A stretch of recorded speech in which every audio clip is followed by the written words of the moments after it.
Feliz sábado a todos. ¿Cuántos chicos ya recibieron la actividad para esta mañana? A ver, ¿la tienen? Sí, todos la tienen. ¿Hay alguien que no la haya recibido? Porque nos quedan unas cuantas más, ¿no? ¿Sí? Aquí hay algunos que no la recibieron. Allá también. ¿Arriba hay alguien que no la recibió? Sí, hay unas cuantas arriba.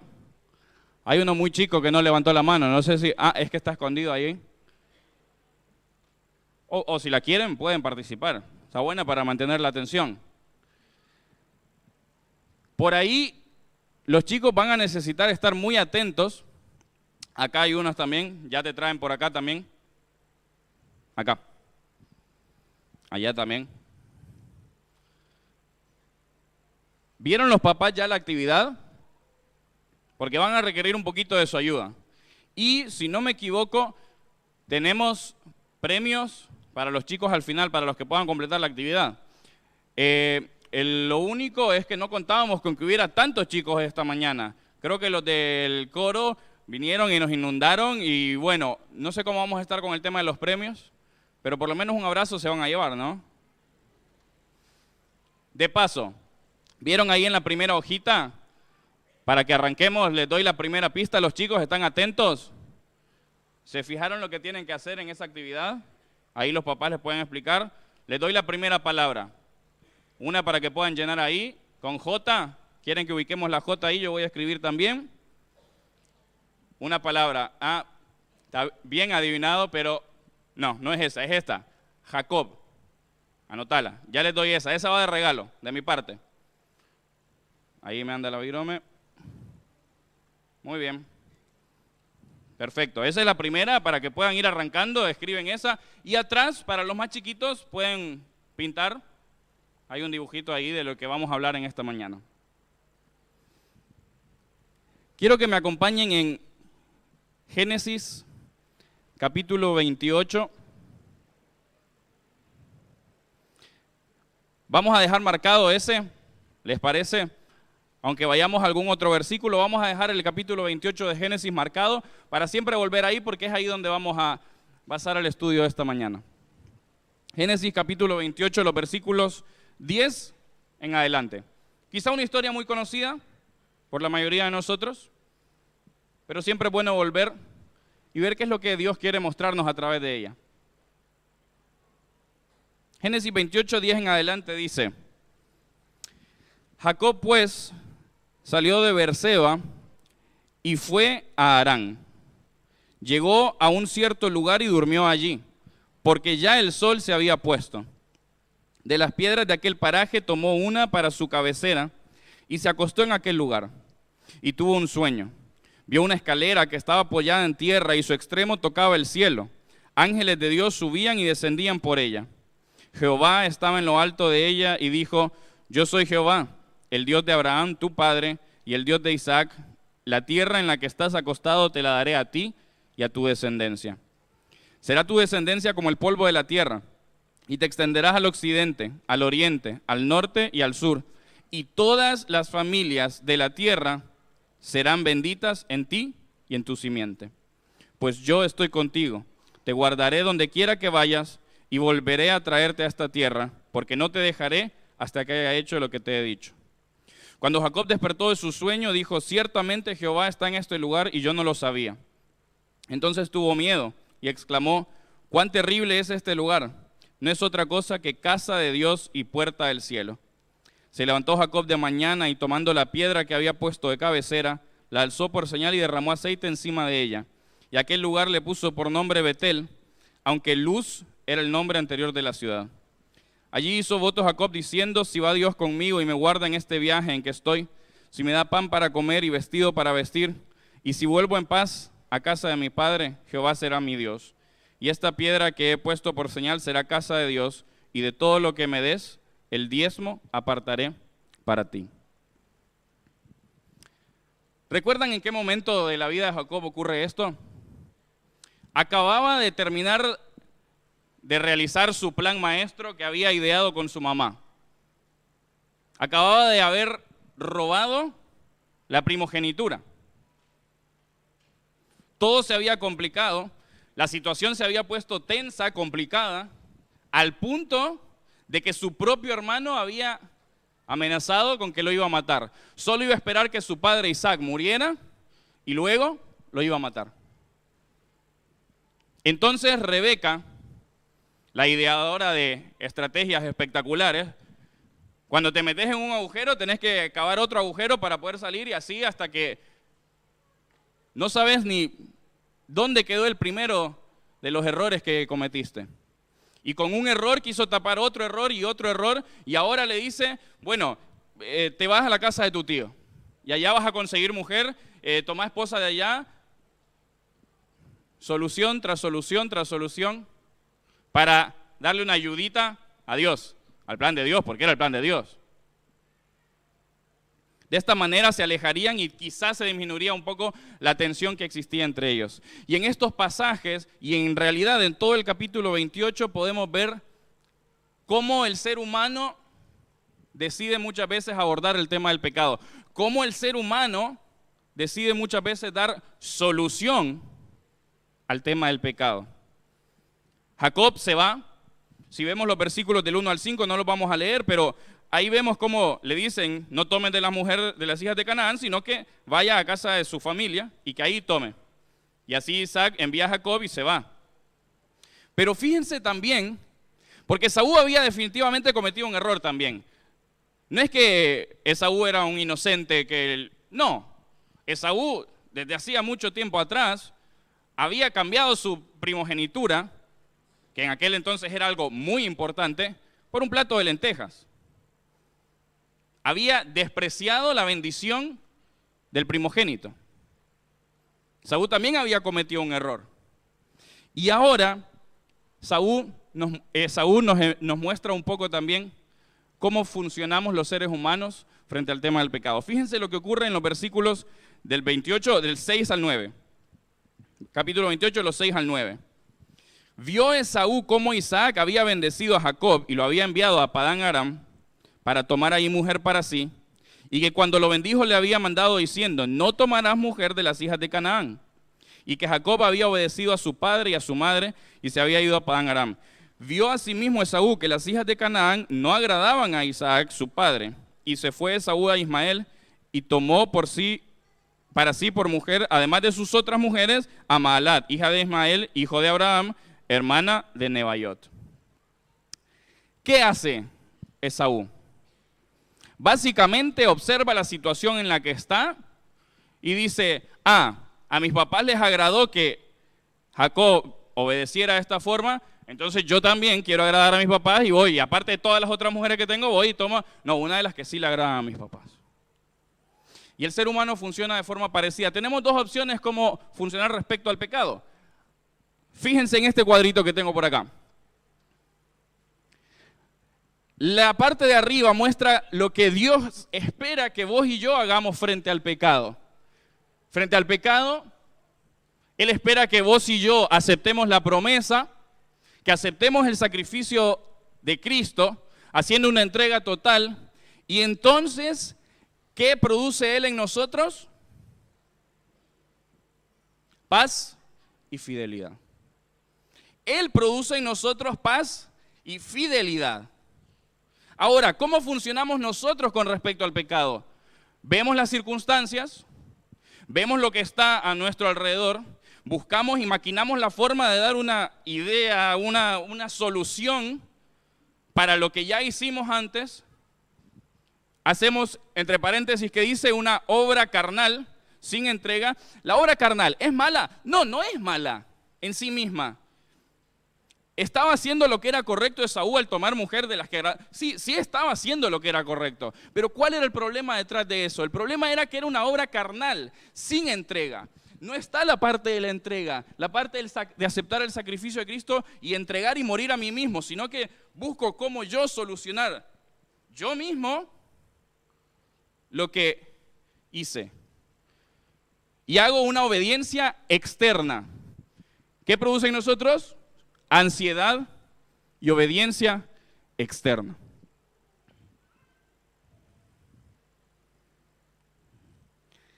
Esaú creo que se parece un poco a nosotros. Satanás nos hace ver las circunstancias, nos hace ver los errores que cometimos y nos mete la idea en la cabeza que no, tenemos que hacer algo para solucionarlo nosotros solos porque no merecemos absolutamente nada. Y entonces entramos a solucionar nuestros problemas, creando una obediencia que no es genuina. ¿Y saben qué? Es triste pensar que muchas de nuestras iglesias pueden estar llenas de gente obediente. Porque no es lo mismo, ¿notaron la diferencia entre las dos palabras? No es lo mismo obediencia que fidelidad. Es triste pensar que nuestras iglesias pueden estar llenas de personas obedientes. Obedientes a los mandamientos, obedientes a doctrinas, pero sin haber entregado realmente. Y no se entienda mal porque vamos a ir tocando este concepto un par de veces más. No es que los mandamientos no son vigentes, no es que las doctrinas no son necesarias e importantes para nuestra fe cristiana, sino es el lugar en donde los ponemos. Cuando existe una entrega total, Dios produce en mí paz y produce en mí fidelidad. ¿Y saben cómo nos damos cuenta cuando hemos entregado totalmente o no? Romanos 5:1 dice que cuando somos justificados, tenemos paz. O sea, cuando no hemos aceptado realmente el sacrificio de Cristo y no hemos entregado realmente nuestra vida, no tenemos paz. Y cargamos una, acá abajo, ansiedad constante. Esaú se justificaba detrás de, me engañó. ¿Qué se merece? Que lo mate. ¿De quién es la culpa? De él. Porque había hecho una obediencia externa, porque había vivido una vida desordenada y de paso se justificaba para ahora descargar su ansiedad sobre Jacob. Constantemente Esaú necesitaba descargar esa ansiedad porque no había recibido realmente un encuentro con Cristo, no había experimentado la paz y la fidelidad que Cristo produce en nuestros corazones. Y muchas veces nosotros, así como Esaú, estamos constantemente descargando esa ansiedad. Cuando nosotros tenemos una actitud agresiva hacia nuestros hijos, hacia nuestros hermanos, hacia nuestros amigos, compañeros, profesores, no es culpa de él, es que vos y yo no hemos experimentado la paz que inunda el corazón de aquel que se ha entregado totalmente a Cristo. La persona que está en Cristo tiene paz y no necesita volcar una ansiedad sobre nadie. Cuando vamos en la calle, en el auto, y se nos cruza otro auto muy agresivamente, en la ruta, donde sea, ¿cuál es tu reacción? No me respondan, por las dudas.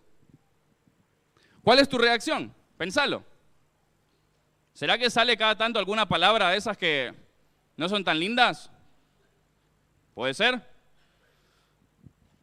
¿Será que le mandamos saludos a la madre de alguno? ¿Puede ser? ¿Será que parece que nos pegaron con un pegamento fuertísimo la mano a la bocina y nos quedamos pegados ahí hasta descargar completamente? Y decimos, no, pero es que él se me cruzó. No, no es el problema que él se te cruzó. Es que vos necesitas volcar esa ansiedad que tenés porque no te has encontrado con la paz. Es que necesitas a cada instante y tenés la excusa perfecta en cualquier momento para descargar tu ansiedad ante lo primero que se te cruce. Y el problema no es el que se te cruzó. El problema es que vos no vivís con paz en tu corazón. Porque no hemos experimentado todavía una entrega total. Y pudiéramos aplicar este mismo ejemplo a quién sabe qué tantas otras ocasiones de la vida. Cuando te hacen una falta en el fútbol, cuando te meten un gol en el fútbol, ¿a cuántas cosas de la vida lo podríamos aplicar? Tu reacción es tu reacción. Tu descarga de ansiedad no tiene absolutamente nada que ver con el que te barrió, ni con el que se te cruzó en la calle, ni con el que te atendió como no te gustaría que te atendiera en el supermercado. Tu descarga de ansiedad es porque vos y yo quizá todavía no experimentamos una entrega total. Queremos agradar a Dios, pero lo único que queremos es agradarle con acciones, con obediencia externa. Pero a Dios solo se le agrada aceptando lo que Él nos ofrece. Y para aceptar lo que Él me ofrece, tengo que humillarme y dejar de lado mi propio yo. Y saben, es mucho más placentero para la naturaleza humana obedecer externamente porque lo logro yo, entonces yo siento satisfacción por lo que logré. Y no es que no hay que obedecer, pero Dios es quien produce en nosotros la paz y la fidelidad que a Él le agradan. Muchas iglesias están llenas de gente que es obediente pero no es fiel. Fíjense en esta cita. La tengo por ahí. Es un poco larga. Intenten seguirme. Como siempre los fariseos, donde debían ver a Jesús, veían al demonio. Y donde debían ver al demonio, no lo reconocían. El problema es que la de ellos era una religión de conductas. Y en base a las conductas, clasificaban y calificaban el nivel de espiritualidad de las personas. Pausa. ¿Te suena algo de esto? No. ¿No nos suena? Es de los fariseos, ¿no? Me quedé. Y en base a las conductas clasificaban y calificaban el nivel de espiritualidad de las personas. De esa manera, creyéndose religiosos, honrados, vivían en la mentira. Porque cualquiera con un poco de esfuerzo, de dominio propio y constancia, puede lograr determinado comportamiento o conducta. Sin embargo, aunque me esfuerce, es imposible lograr un cambio de actitud. Y la verdadera religiosidad se basa en las actitudes. Por eso Jesús decía que los fariseos lo honraban con sus labios, pero su corazón estaba lejos de Él. Jesús fue muy duro con el fin de hacerlos reaccionar. Los llamó sepulcros blanqueados, generación de víboras. Con un poco de esfuerzo puedo levantarme temprano, vestirme con un traje, asistir puntualmente a la escuela sabática, pero no puedo decidir ir contento, feliz y libre de rencores. Puedo decidir dejar de trabajar en sábado, de puesta a sol a puesta de sol, pero no puedo decidir vivirlo como una delicia si no estoy enamorado de Jesús. La religión sin Jesús es una carga pesada, aburrida, opresiva, sin sabor, color ni alegría. La religión en Jesús es llena de vida, es alegre, es motivadora, llena de color, esperanza, vital, reveladora. Es como la sal que realza el sabor de cada vivencia, es como la luz que me hace caminar seguro y tranquilo. La religión de los fariseos se preocupaba por encontrar al demonio, la religión de Dios se preocupaba por encontrar a Jesús y permanecer a su lado. ¿Te suena algo de esto? Porque a mí me suena muchísimo. Porque crecí en un ambiente en el cual desde chico determinaba lo que una persona era, si era espiritual o no espiritual, en base a cómo se vestía, en base a cómo hablaba, en base a lo que creía yo ver que actuaba. Y decía, anda flojito me parece. Pero aquel que anda de trajecito, mira lo que viene. Ese debe ser de los favoritos de Dios, ahí cerquita. Nunca te dijeron, orás por mí porque yo creo que tus oraciones las escucha más Dios. Porque nos basamos en apariencias, en conductas externas, porque hicimos una religión que le importa mucho más encontrar el error en la persona que enfocarse en Cristo y en una relación con Él. ¿Vieron lo que decía el sábado?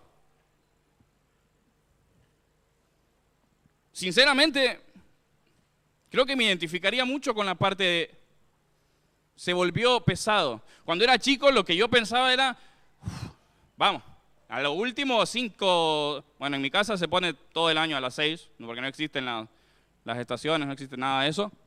Era como, casi que me colgaba del sol para bajarlo, porque a las 7, jugaba mi equipo, así que era, vamos, aceleremos eso. Porque no hemos comprendido el concepto del sábado, porque se volvió una carga pesada, así como muchas otras cosas, y entonces la religión termina siendo rechazo para nosotros mismos, para nuestros hijos, para los más chicos, porque les vamos metiendo un concepto errado, y Cristo no está en el centro de nuestra religión.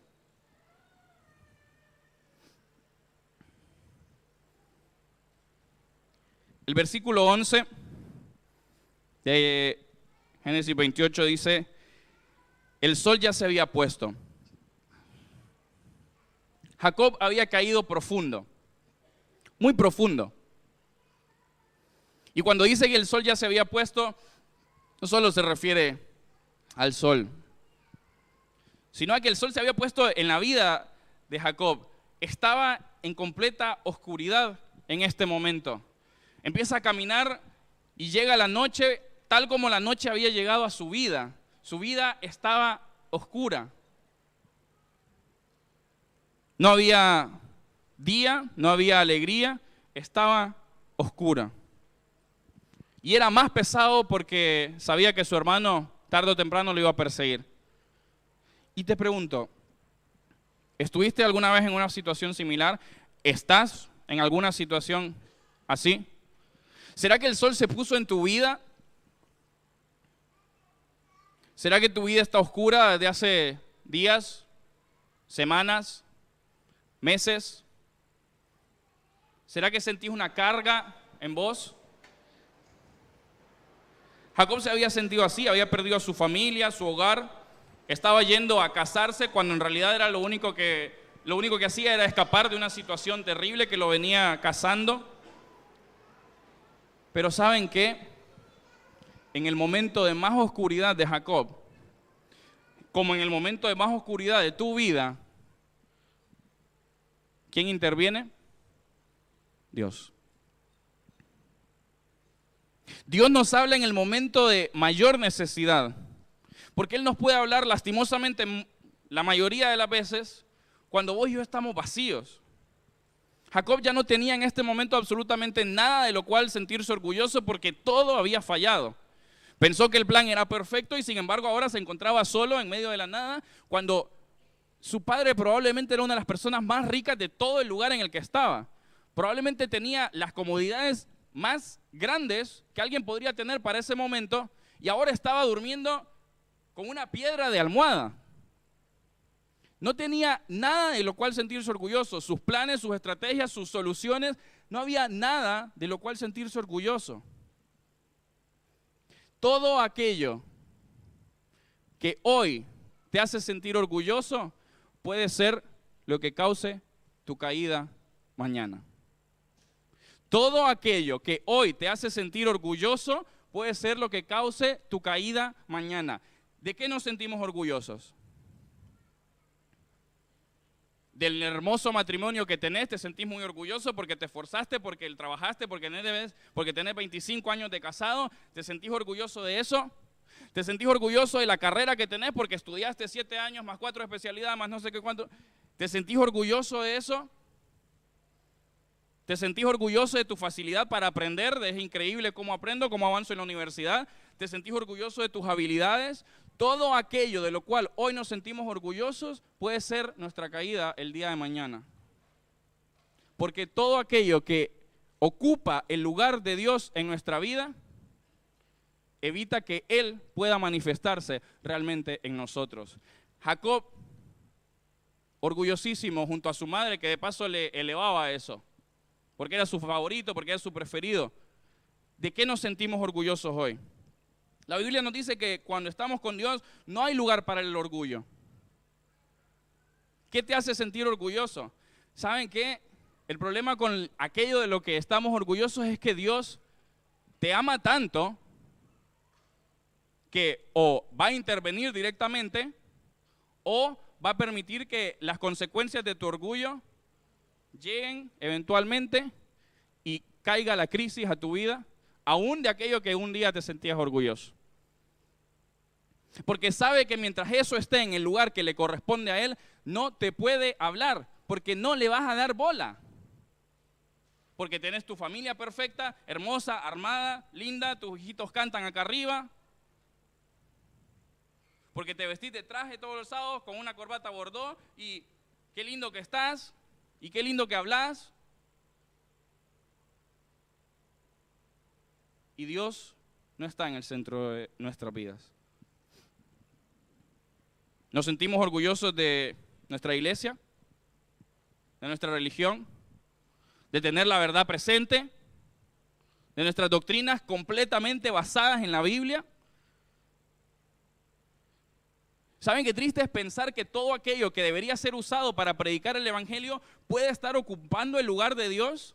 ¿Será que la iglesia adventista en mi vida está ocupando el lugar de Dios en vez de ser un medio de salvación para otros, en vez de ser un medio para predicar? Porque a veces ponemos a la iglesia por encima de Dios. Nos importa mucho más la doctrina y tiene que ser así. Y a la hora de predicar voy y le digo, y tenés que dejar de hacer esto, esto y esto y esto. En vez de predicar que tenemos que encontrarnos con Dios y con Jesús, la fuente del amor. Para muchos la iglesia puede ser causa de perdición. Y Babilonia no significaría entonces estar afuera con la equivocación de doctrina, sino estar adentro con la doctrina correcta, con la verdad correcta, pero que pone a la iglesia por encima de Dios.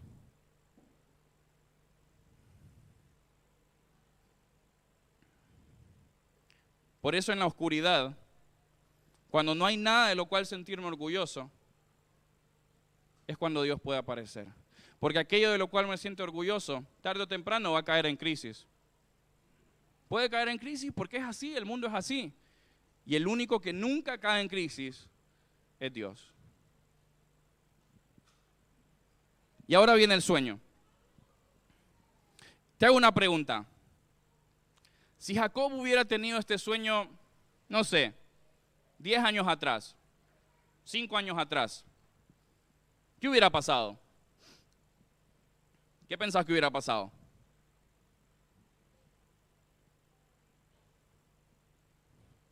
¿Te animás? ¿Qué pensás que hubiera pasado? ¿No lo hubiera entendido? Yo estoy de acuerdo con vos. Para mí no hubiera pasado absolutamente nada. Nada. Sería como, soñé con una escalera. Bueno, me voy a comer.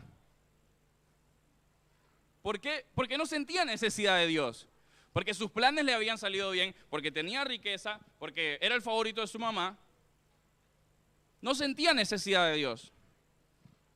Dios no podía hablarle. Dios solo podía comunicarse cuando él estuviera en necesidad. Lastimosamente el orgullo había ocupado tanto su vida que esa era la única forma. Bienaventurados los pobres en espíritu, porque ellos son los que necesitan de Dios. Es como cuando Cristo nació. Las señales estaban claras. Para nosotros pensamos que eran claras. No sé lo que hubiera sido de mí si hubiera estado en aquel entonces, pero las señales eran claras, ¿o no? O sea, gente estudiosa de afuera las entendió, las captó. ¿Y saben quiénes son los que reciben y van al Mesías? Los pastores. ¿Por qué? Porque los pastores en aquella época eran gente que estaba dejada de lado. No tenían absolutamente nada de lo que sentirse orgulloso. No tenían un laburo del cual sentirse orgulloso. No tenían conocimiento.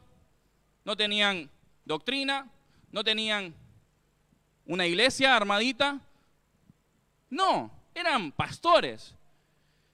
Y ante la primera muestra de Dios y el llamado de Dios, dicen sí. ¿Por qué? Porque estaban necesitados, porque no había orgullo que ocupara su corazón.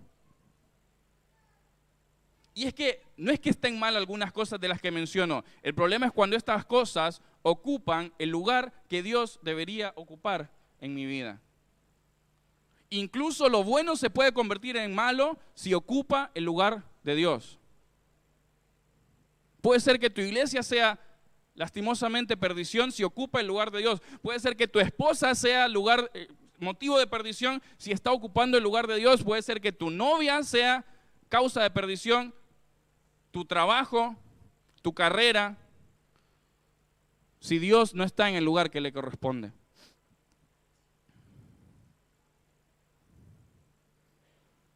Porque pasan a ocupar un lugar en el cual son obediencia externa. Pero aquí aparece Dios se revela a Jacob a través de un sueño. ¿Quién es el personaje principal de esta historia? ¿Cuál será el propósito con el que Moisés escribe este libro? ¿Quién es el personaje principal de la historia? Dios. No es Jacob. Moisés no creo que se haya dicho, bueno, yo quiero que sepan lo que hacía Jacob. No, quiere revelar a Dios, quiere revelar a ese Dios que se aparece en tu momento más oscuro. ¿Qué me dice esta historia de Dios? Me dice que Dios está con vos en el momento más oscuro. Me dice que Él está con vos a pesar de que estés viviendo las consecuencias de tus malas acciones. Me dice que Él está con vos a pesar de que hoy estés pecando. ¿Sabías eso? Porque a mí me enseñaron de chiquito que si yo hacía mal, Dios no estaba o algo así, o el ángel se quedaba afuera. ¿De dónde sacamos esa teoría barata? Que Dios no está conmigo porque yo estoy en pecado, que Dios me ama menos porque yo estoy pecando. Dios no me puede amar más porque Él es la fuente del amor. No existe tal cosa. El problema es que somos nosotros que damos nuestro amor de manera condicional. Si me hace bien, lo quiero, pero cuando me miro mal, no sé. El profesor, me encanta cómo dan las clases, pero me voy a echar un examen. Es el peor profesor de toda la historia de la humanidad. Nuestro amor es condicional.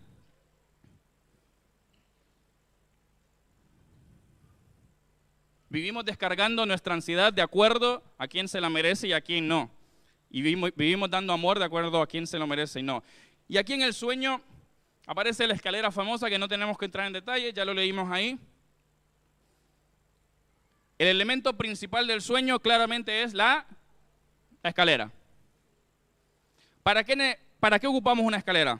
¿Cuándo la sacamos y la usamos? ¿Cómo? Para alcanzar algo. Para alcanzar algo que no podemos alcanzar de otra forma. ¿Sí? Para eso usamos la escalera. El mensaje entonces es claro. La escalera cumple el rol de alcanzar aquello que Jacob no podía alcanzar. Dios está proveyendo para Jacob una escalera para que alcance algo que le es imposible alcanzar. Jacob en este momento se siente indigno, sucio, hundido. ¿Te identificas con Jacob quizá? Gloria a Dios si te identificas con Jacob porque la escalera es para vos. Y ahora, ¿desde cuándo le era imposible a Jacob alcanzar a Dios? ¿Desde cuándo le fue imposible a Jacob alcanzar a Dios y necesitar esta escalera? ¿Desde que robó la primogenitura? ¿Desde cuándo le era imposible a Jacob alcanzar a Dios? Otra.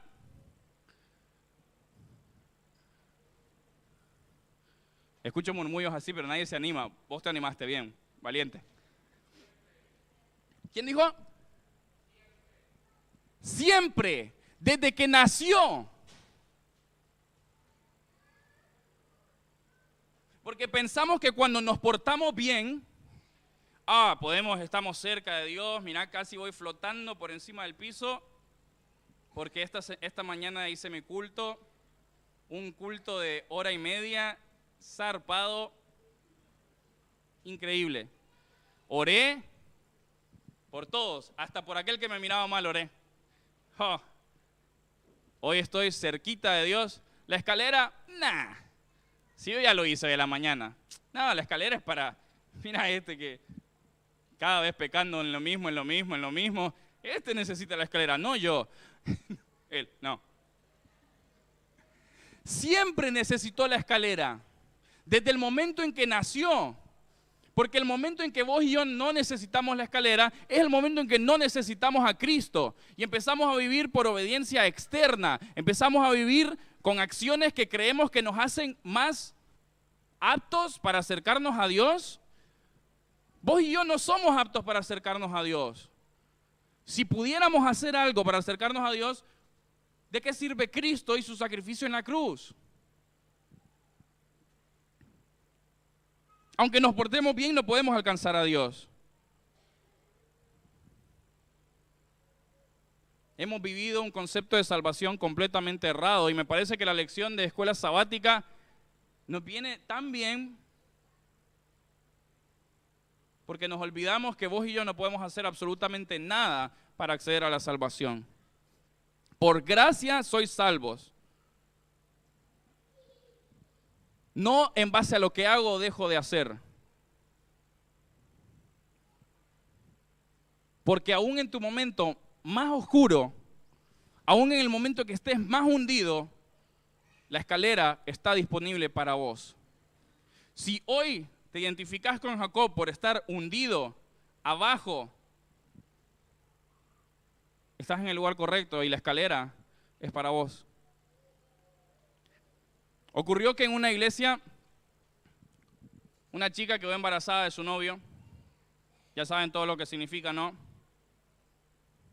Chisme, hablar, la dejamos de lado. ¿Está mal lo que hizo, lo que pasó? Sí, sí está mal. Por los principios en los que creemos, basamos en la Biblia, lo que Dios quiere y el ideal para nosotros, sí, sí está mal. No vamos a discutir eso. Pero con el tiempo pasó la situación y pasaron los 9 meses, ya estaba cerca de nacer y las hermanas de la iglesia decidieron hacerle un baby shower. Se dice así acá, ¿no? Baby shower. Un baby shower. Organizaron, armaron, prepararon la comida, dijeron, vamos a hacerle algo lindo porque está por tener a preparar. Probablemente no tenía todos los medios necesarios para poder recibir a su hija en las mejores condiciones. Vamos a hacerle algo lindo. Y saltó. No voy a decir ningún cargo para que nadie se sienta, por las dudas, identificado ni nada. No fue acá ni nada. ¿Cómo le vamos a hacer un baby shower a esta chica para que los jóvenes piensen que nosotros aprobamos la conducta de pecado? Locura total. Si le hacemos un baby shower, todos van a empezar a tener hijos y hijos de hijos por el baby shower. No, una locura. ¿Cómo vamos a hacer eso? ¿Que avalamos la conducta de pecado? Nosotros no, nosotros estamos en contra del pecado.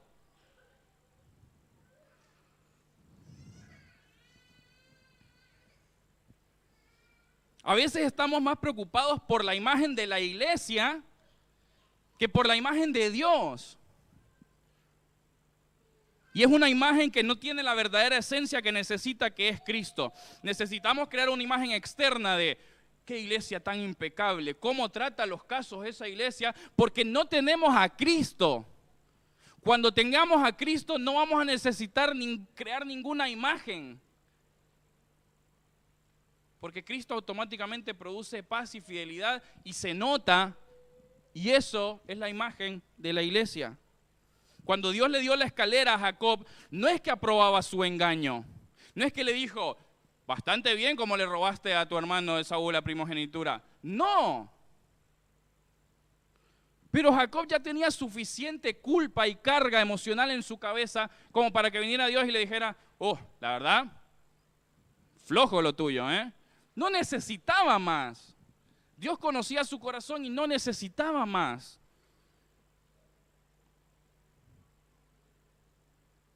Qué alegría que Dios no es como nosotros y que no ofrece su escalera para nosotros de manera condicional.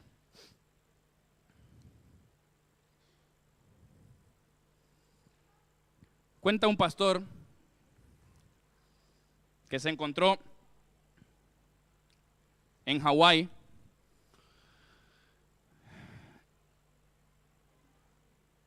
y se encontró ahí y eran las 3 de la mañana y no podía dormir.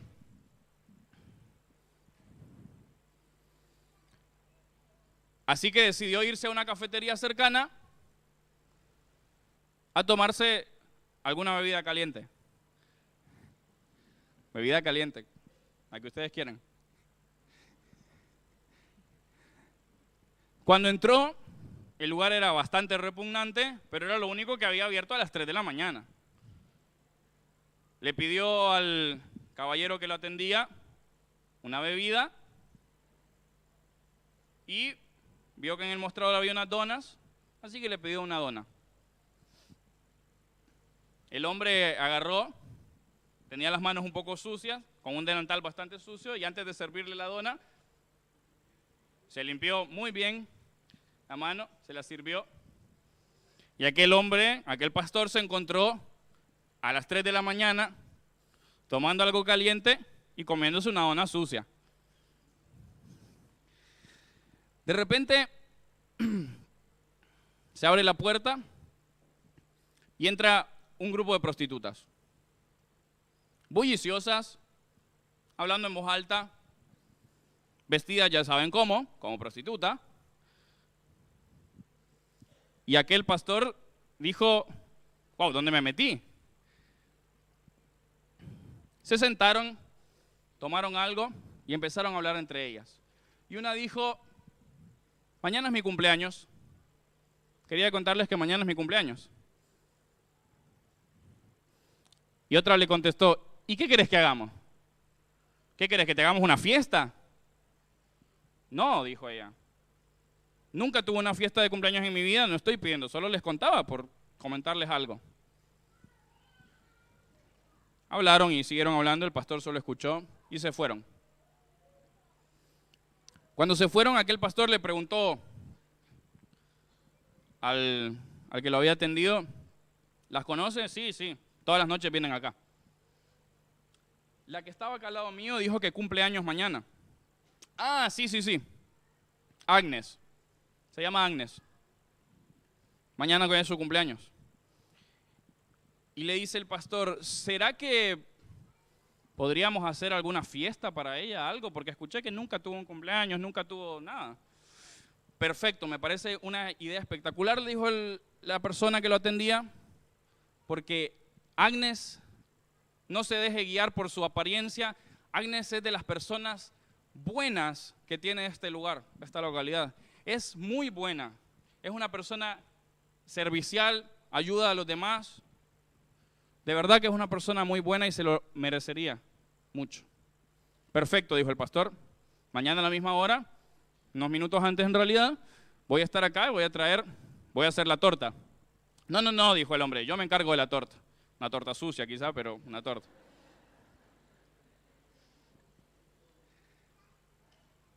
A la siguiente noche, 2:30, llegó este pastor con alguna decoración, así nomás, algunas cosas para comer, bebidas, y resulta que los dueños del local convocaron a todas las prostitutas de aquel lugar, que fueron entrando una por una y estaban los vendedores, la torta sucia, el pastor, rodeado de prostitutas. Y él se preguntó, ¿qué estoy haciendo acá? Prepararon la sorpresa y como a las 3 de la mañana entró Agnes. Y todos le gritaron, feliz cumpleaños. Y le mostraron la torta. Y Agnes empezó a llorar. Descontroladamente, como una nena, diciendo, nadie nunca me había dado una torta de cumpleaños. Nadie nunca lo había hecho.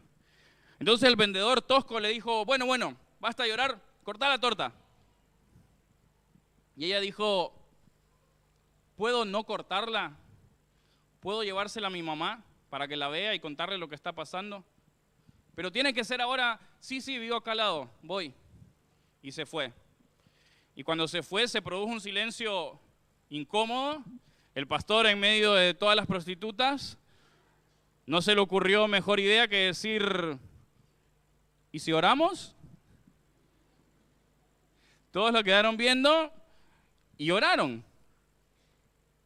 Oró, pidió por Agnes, pidió porque Dios pudiera ordenar cualquier cosa, curar cualquier herida que estuviera en su vida, en su corazón. Y cuando terminó de orar, tenía al vendedor enfrente de su cara y le dijo, vos no me habías dicho que eras un pastor.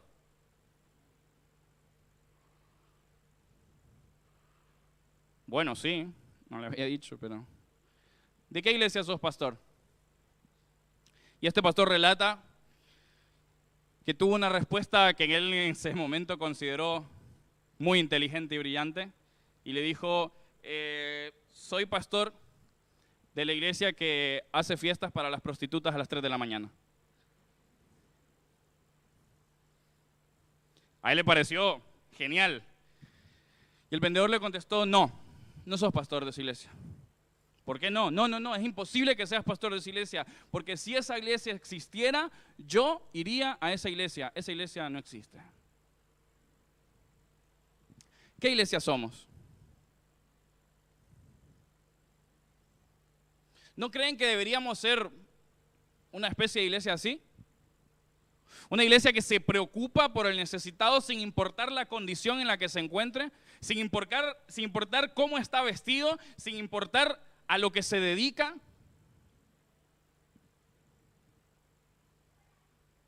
Leemos tantas historias de cómo Dios fue, pero se nos olvida presentar realmente a ese Dios del que le hemos leído. Necesitamos presentar el verdadero mensaje de salvación, que es Cristo, y Cristo transforma las vidas del necesitado. ¿Saben cuáles son los dos requisitos para la salvación? Seguir perfectamente la ley de Dios y no haber pecado nunca. Seguir perfectamente la ley de Dios y no haber pecado nunca. ¿Cuál es la diferencia entre Agnes y nosotros? Ninguna.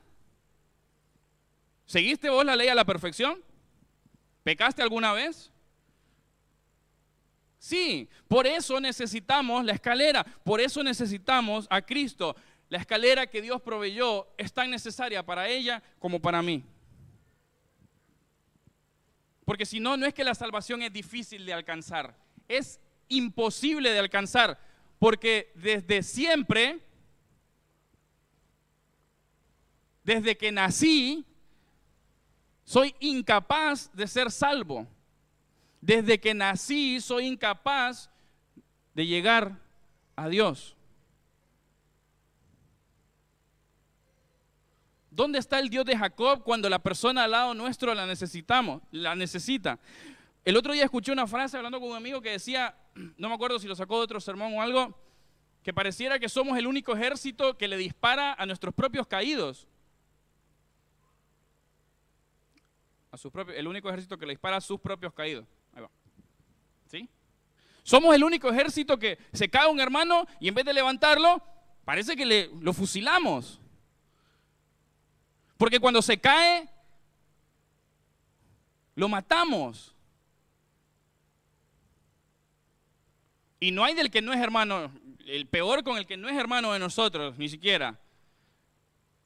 Lo matamos antes de que entre. Creo que tenemos altos francotiradores en la iglesia.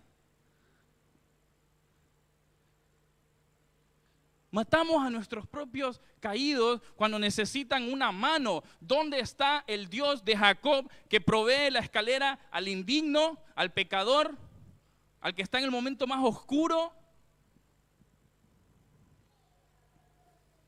En el versículo 13, Dios le dice a Jacob, yo soy Jehová, el Dios de Abraham, tu padre, y el Dios de Isaac. La tierra en la que estás acostado te la daré a ti y a tu descendencia. Le dice, yo soy el Dios de Abraham, tu padre, y de Isaac. ¿Se dan cuenta que no le dice, yo soy tu Dios? Jacob había vivido una vida de una religión prestada de sus antepasados. Y aquí le hablo a los chicos. No podés vivir una religión basada en lo que tus padres te dicen que es lo correcto. Tenés que empezar a vivir una religión personal. Este versículo no puede ser, aquí está el Dios de tu papá, de tu abuelo, de tu tercera, cuarta generación de adventista. No, Dios quiere ser tu Dios. No era el Dios de Jacob. Pero aquí Dios se aparecía porque a partir de ahora quería convertirse en el Dios de Jacob también. Y Dios, yo creo que conversa con él y le dice, ¿sabes por qué te pasó lo que pasó? Porque no era tu Dios, porque yo no era tu Dios. Seguías una cultura religiosa basada en la fe de Abraham, de Isaac, de lo que te enseñaron, pero nunca de un Dios personal.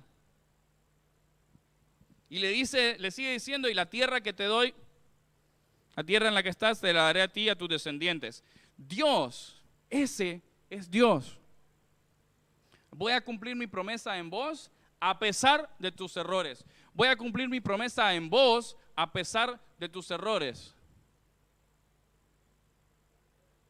¡Qué Dios espectacular!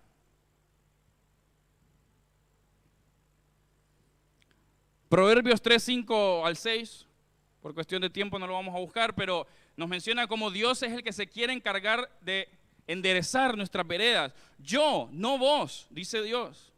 No importa lo que hayas hecho, no importa cuánto te hayas alejado, yo estoy aquí y te acepto tal y como estás. Y en el versículo 14 dice, en tu simiente serán benditas todas las familias de la tierra. En tu simiente le estaba afirmando la promesa del Mesías, porque en el original se traduciría como tu descendiente en singular. Le estaba afirmando al que se había caído, al engañador, le estaba reconfirmando la promesa de que en su descendiente iban a ser benditas las familias, todas las familias de la tierra. Si Jacob fuera miembro de nuestra iglesia, ¿le reconfirmaríamos la promesa? Bueno, te levanto, la promesa de Dios sigue vigente para vos. ¿Le reconfirmaríamos la promesa?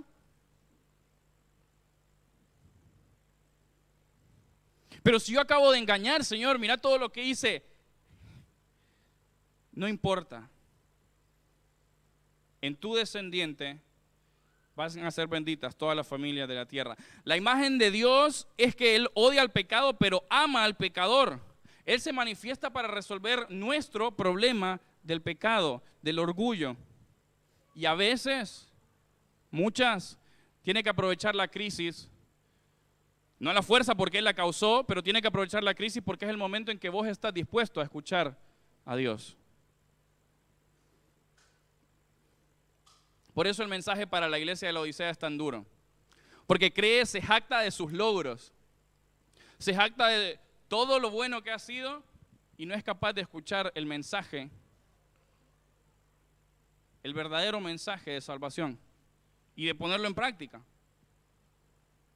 Porque estamos tan orgullosos de nuestra doctrina, de nuestra verdad, de todo lo que sabemos. Tenemos el sábado, qué verdad importante. Y sí son importantes, necesarias, claves para los eventos finales, pero nunca pueden ocupar el lugar de Dios.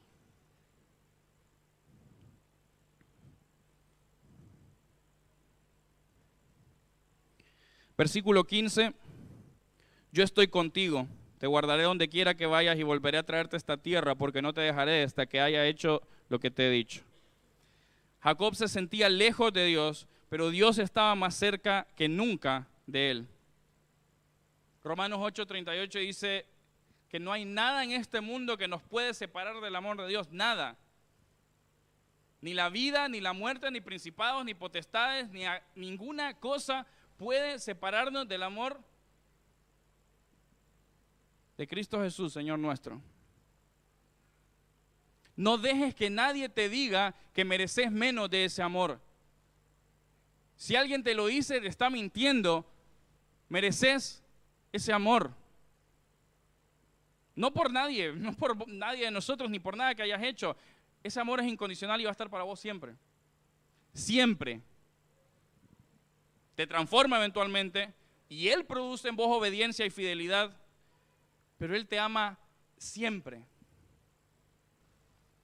Ni tu pecado te puede separar del amor y la presencia de Dios. Tu pecado no va a hacer que Dios te ame menos. Es mentira.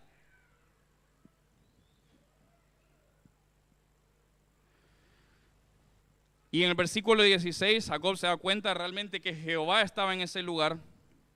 Cambia el nombre de aquel lugar.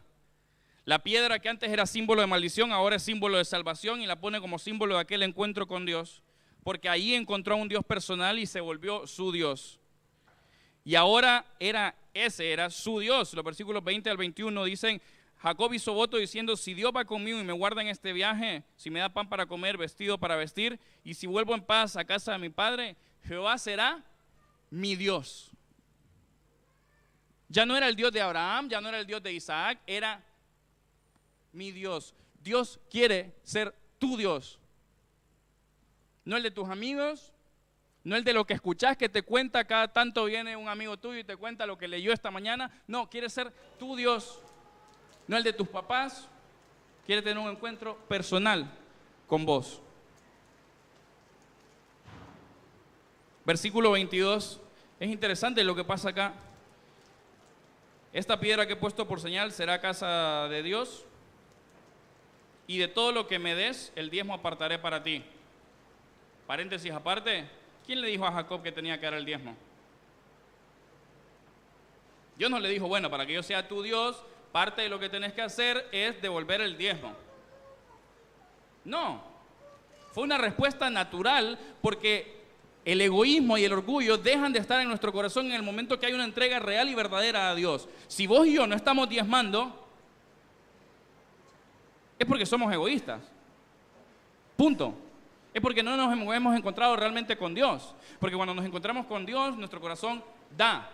Paréntesis, ¿no?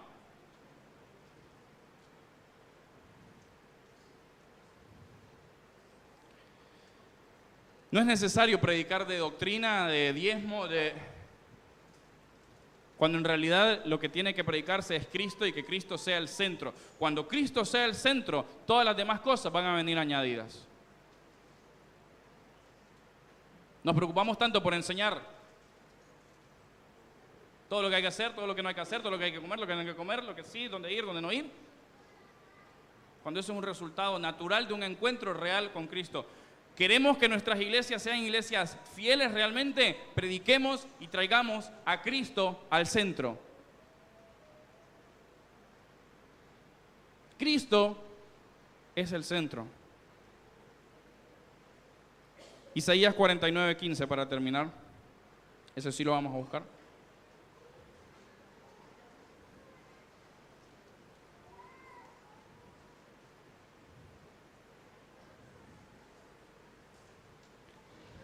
Dice así: ¿se olvidará la mujer de lo que dio a luz para dejar de compadecerse el hijo de su vientre? Aunque ella lo olvide, yo nunca me olvidaré. Aunque una madre se olvide, yo nunca me olvidaré de ti. Ese es el Dios de la Biblia.